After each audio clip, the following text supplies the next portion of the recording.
Welcome back to News on the Rise News. Now, the unrestricted exposure to television, films, and social media content are being blamed for the rapidly depreciating interest in reading, especially amongst children. For a problem which experts say has no quick fix in sight, at least for as long as the well-known distractions are available.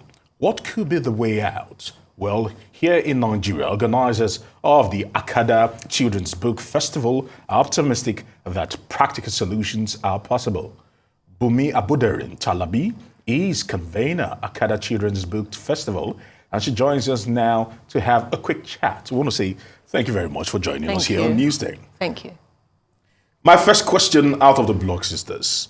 The times are changing, and just like how scrolls and parchments gave way to paper, is it time we actually accept the fact that probably e-readers are the future of books in the 21st century? That's a great question. So children are tactile, and you cultivate a love of reading from a young age, and it's just more natural for them to pick up a book, printed matter. But e-readers are, of course, useful because of the breadth of choices that are available on them. But you cannot do away with physical books. And for as long as they are still available, it'll always be my preference. And I think that you'll find that children will it's healthier for them, because the longer they stare at the screen, the more it affects, believe it or not, their mental development. If they come too early to devices, it affects their mental development, and also it affects their ability to socialize and interact with other human beings, because it encourages an insular outlook in life, going into a device as opposed to looking out to the big world and interacting with people and things around them. So go ahead. Yeah, so printed matter is always going to be my preferred option for young readers. More or less easier said than done, Yes. Based on what you've just told us. So what will it take to get children to ditch mobile phones and embrace the good old reading culture, you think? Set the example at home. So when parents ask me, how do I encourage my child to read more? I always say, well, you model the behavior that you want in front of your child. So if you want your child to pick up a book and read, let your child see you put away your device, pick up a book, and actually read. That's the first thing. The second thing is, are you giving them age-appropriate books? Because sometimes you'll find parents of toddlers and they're giving them chapter books rather than picture books. One of the things that we're very good at in our environment is academic books, textbooks, reading to pass an exam.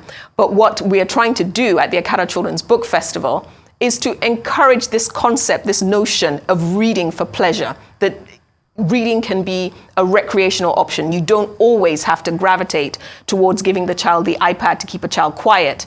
If you can just develop that culture of picking up a book instead. But the book has to be attractive. The book has to have colorful illustrations. So sometimes I ask to see, what are you giving your child to read? And it would be something that's text heavy, very dense, good for an adult, but for a child, it's like, The illustrations are just as important as the text, and the text is just one aspect of a children's book. That's why illustrators are equally as important as authors of children's books. All right. Now, not talking about cultivating the culture of getting these people to read early. At what age do you start, permit me for lack of a better word, do you start weaning them, and do you start preparing their minds just to read them books? Because these days, there are more emphasis when you're trying to grow a child. I have a young son myself. Yes. When you actually if you go online and you try to do a lot of research, they're talking about cartoons, and they're more focused on cartoons and illustrative cartoons as against proper reading books. Yes. So there's a study that's done by the Pew Research Organization. So they've got empirical evidence to show that you really should not give access to a device to children under 2.5 years old. That around that 2.5 years old, that's when they can start interacting with devices. prior to that age, it is preferred, it is advisable that you just encourage them to interact with the world around them and read physical books. Now, for your question, how do you wean them or how do you prepare them? Is some people from the womb, from the time the child is in the womb, some people start reading bedtime stories, start to their children. The books that I've read say that, look, before your child starts to walk, before your child starts to talk, that's when you should begin reading to them. So I personally practice that concept of reading bedtime stories. And when I first started writing books and publishing children's books, at first I was told, why am I doing this? It's cartoons. This is surely something children do. It's like, no, adults have to create this content for children, because adults understand the world better. They've seen the world for longer, and they can, conceptualize and distill this information into bite-sized nuggets that children can take in, right? But you start reading to them at that young age so that it helps with their rapid development of communication skills. Has to be the fact that you are also fighting the fact that you're almost using one stone to kill two birds. Yes. Because you're also trying to distract the child and keep the child quiet by probably watching any educational material as against actually reading. Yes.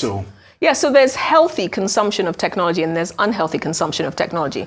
And if you put a child too young on a device, you're going to encourage. I'm not talking about device right now. I'm talking about television now. Oh, about TV. Yeah, okay, TV so content. yes, there's passive content and then there's active content. There's content that engages the mind.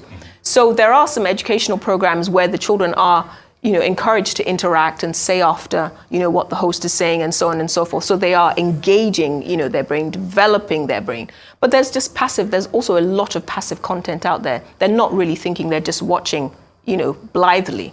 And that is where the danger comes in. You really don't want that hypnotic effect. You want something that engages the mind, stimulates conversation, stimulates thought. It is very important to encourage children to learn how to think. It's important to teach them how to think, not just tell them what to think. So it depends on what you're exposing your child to.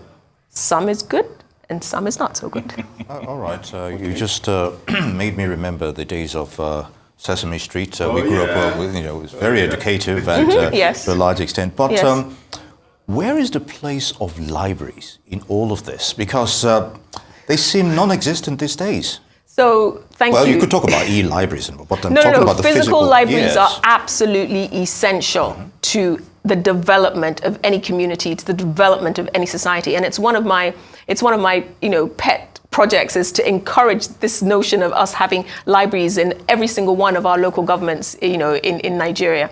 And at last year's Akada Children's Book Festival and at this year's Akada Children's Book Festival, we've included a segment where we've gotten a library advocate to come and talk about 10 reasons why libraries rock and 10 things you can do, in a library. Libraries are absolutely vital, both public libraries and private libraries. So that's why it's really encouraging to see when corporations take it upon themselves, like to develop libraries like the one in Yaba, or even not too far away from the studio, there's a private library across the road that's open to the general public. Libraries are not only good for borrowing books, finding books, it's also a great place for people to do their homework. So if you visit the library across the road from you, for example, you'll find that a lot of people go there because they have electricity,